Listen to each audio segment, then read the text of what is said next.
Buenos días y bendiciones. Damos gracias a Dios por el hermoso privilegio y la hermosa oportunidad que Él me concede de estar con este grupo magnífico de este curso Introducción al Nuevo Testamento. Y hoy vamos a hablar en esta segunda entrega sobre el mundo social del Nuevo Testamento. Vamos a ver todo lo que envuelve ese mundo social.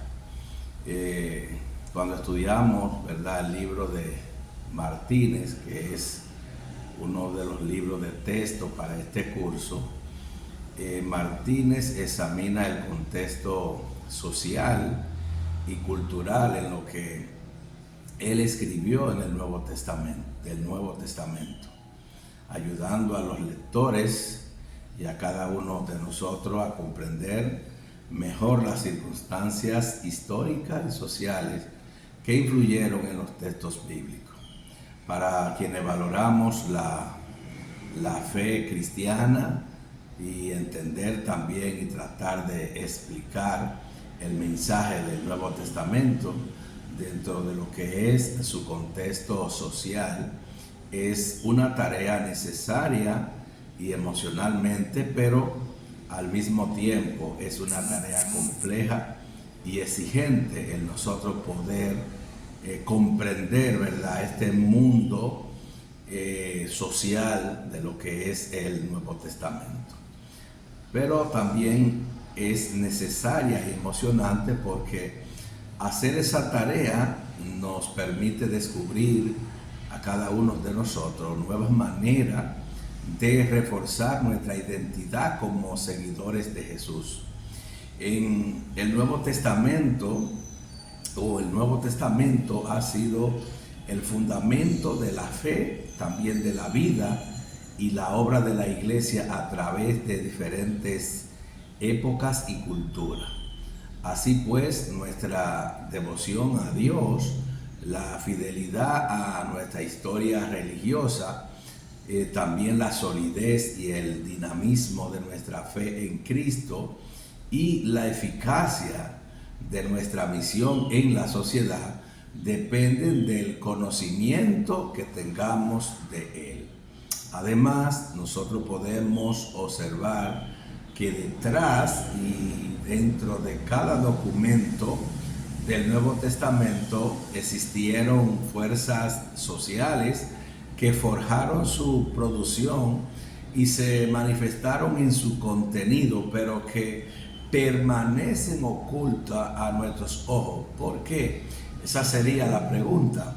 Ahora la respuesta sería porque no fuimos parte de ese mundo. Si vemos a Jesús, Jesús vivió en varios lugares a lo largo de la vida. Jesús nació en Belén y pasó parte de su infancia en Nazaret. Nazaret era una pequeña aldea de la región de Galilea y durante su ministerio Jesús se trasladó a Capernaum, donde realizó muchos milagros. También en Galilea, donde pasó mucho tiempo. De allí realizó numerosos viajes a Jerusalén y a otras regiones cercanas. La mayor parte de su vida y ministerio Jesús la pasó en Galilea, donde nació, creció y predicó, aunque también viajó a Judea y a otros lugares. A Galilea fue su hogar principal. La victoria, ahí pasamos entonces a lo que fue la victoria del general Pompeyo. Esto fue en el año 63 a.C. y esta historia marcó un punto de inflexión significativo en la historia del Oriente Próximo. ¿Por qué? Porque al derrotar a Aristóbulo II y tomar la ciudad, Pompeyo de esa manera puso fin a la independencia del reino de los amoneos y estableció a Judea como un reino cliente de la República romana. Y esto también significó el fin del dominio griego presentado por los Ptolomeos y los Leúcidas en la región, y así como la disolución de la frágil distinción sacerdotal judía bajo los amoneos.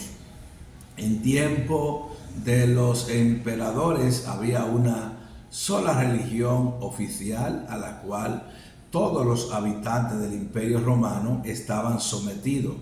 Esa religión era el culto al emperador, el culto imperial. En el Imperio Romano era una práctica religiosa en la que los emperadores eran venerados como dioses. Este culto comenzó con Julio César, quien permitió que se erigiera una estatua a él mismo con la inscripción Deo Invito, en latín Dio Invito.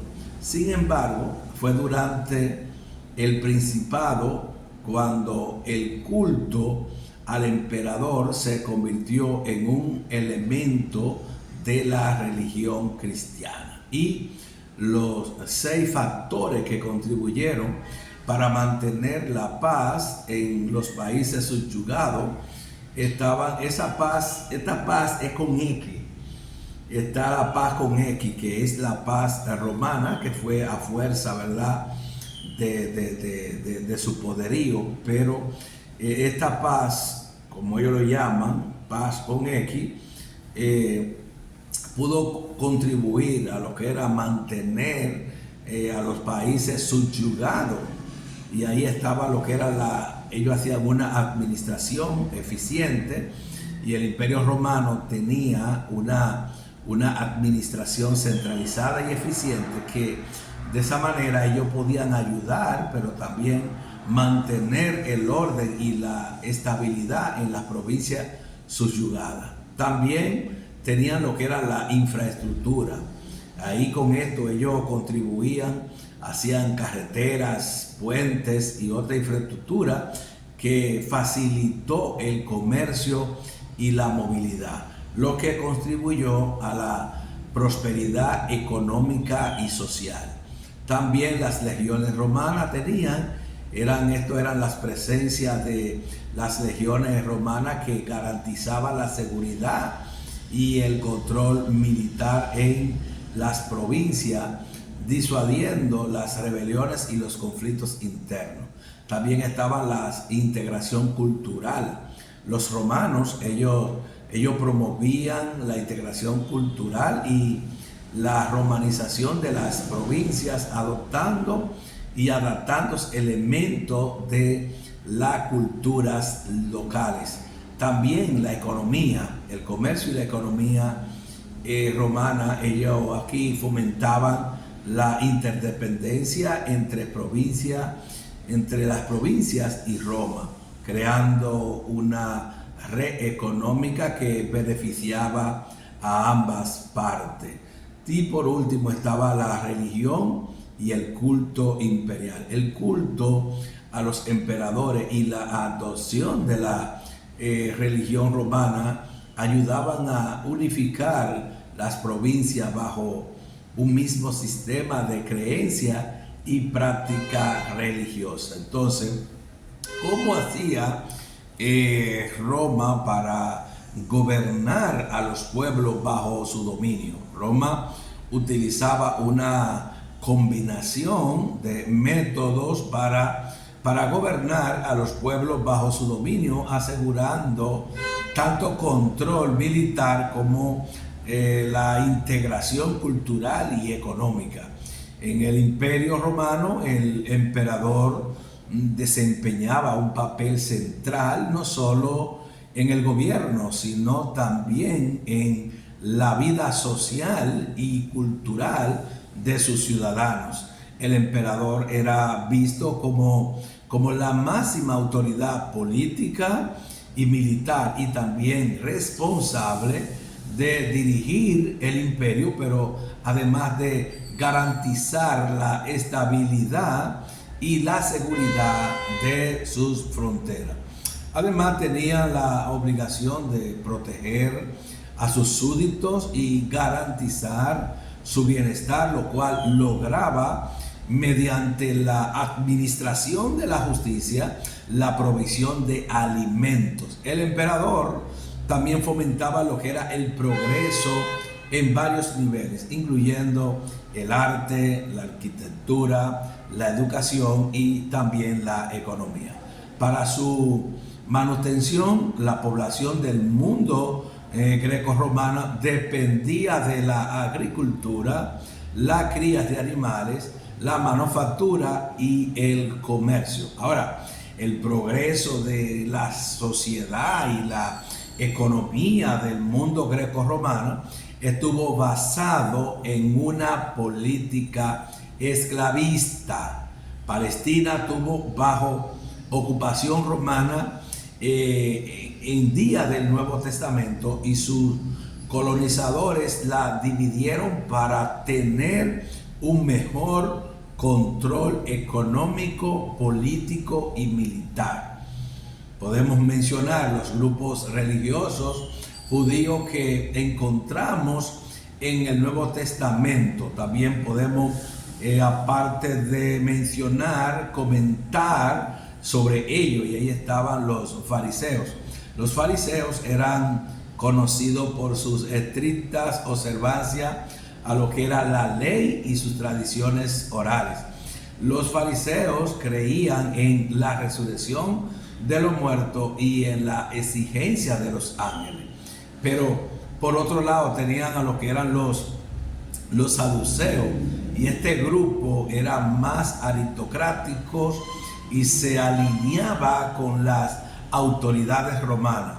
Y los saduceos rechazaban la resurrección y solo aceptaban la Torá, que eran los primeros 5 libros de la Biblia. Ahora bien, podemos recordarnos que cuando al apóstol Pablo lo llevan a ese juicio que llevan al apóstol Pablo, él lo que hizo fue una máxima, vamos a decir dominicana, es que divide y vencerá. El apóstol Pablo empezó a hablar de la resurrección de los muertos, porque ellos estaban unidos, tantos los fariseos como los saduceos, pero inmediatamente Pablo mete el punto de la resurrección de los muertos, causa una división. Por un lado, entonces están los fariseos, y por otro lado estaban los saduceos. Y Pablo, que había sido fariseo, pues dice, en cuanto a la ley, fariseo, él sabía todas estas cosas y sabía cómo él iba a utilizar su defensa. Entonces, en estos grupos religiosos no solamente estaban los fariseos, los saduceos, sino que también estaban los esenios. Los esenios eran un grupo ascético que vivían en la comunidad del Qumran y se conocen por los manuscritos del Mar Muerto y su interpretación esotérica de la ley. Pero además estaban los celotes. Los celotes era un grupo político y religioso que buscaba liberar a Judea del dominio romano mediante la revuelta armada. Pero también ahí estaban los samaritanos, y aunque no son judíos en el sentido estricto, ellos eran judíos, sí, porque es que ellos eran mitad judíos y mitad gentil, y de ahí es que salen los samaritanos. Entonces los samaritanos, ellos seguían una religión similar que estaba basada en su versión del Pentateuco, y ellos rechazaban el templo de Jerusalén. Ahora, si vemos los otros grupos que eran los helenistas, estos eran judíos que hablaban griego y ellos vivían en las áreas helenizadas del Imperio Romano. Y se menciona en los Hechos de los Apóstoles como una comunidad importante en la difusión del cristianismo. Y estos grupos representaban diferentes interpretaciones y prácticas religiosa dentro del judaísmo de su época. Podemos hablar también en este mundo social que envuelve el Nuevo Testamento, la familia como institución central. La familia era crucial en las culturas griegas, judías y romanas, y cada una de ellas se valoraba profundamente en lugar y la función de cada miembro. Podemos observar que en el mundo griego, o sea, en la antigua Grecia, la familia en griego es oikos, era la unidad básica de la sociedad, estaba en poder del padre de familia. O sea que aquí gobernaba lo que era la pater familia y tenía la autoridad sobre todos los miembros del hogar, incluyendo hijos, esclavos, la herencia, el culto doméstico, la educación de los hijos, estaba bajo su control. Las mujeres, aunque tenían roles importantes en la gestión del hogar y en rituales religiosos, tenían poca libertad fuera del ámbito doméstico.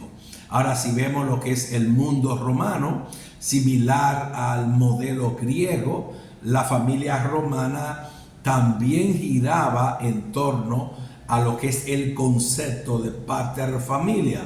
Este individuo tenía un poder absoluto sobre los miembros de su familia y los niveles del hogar.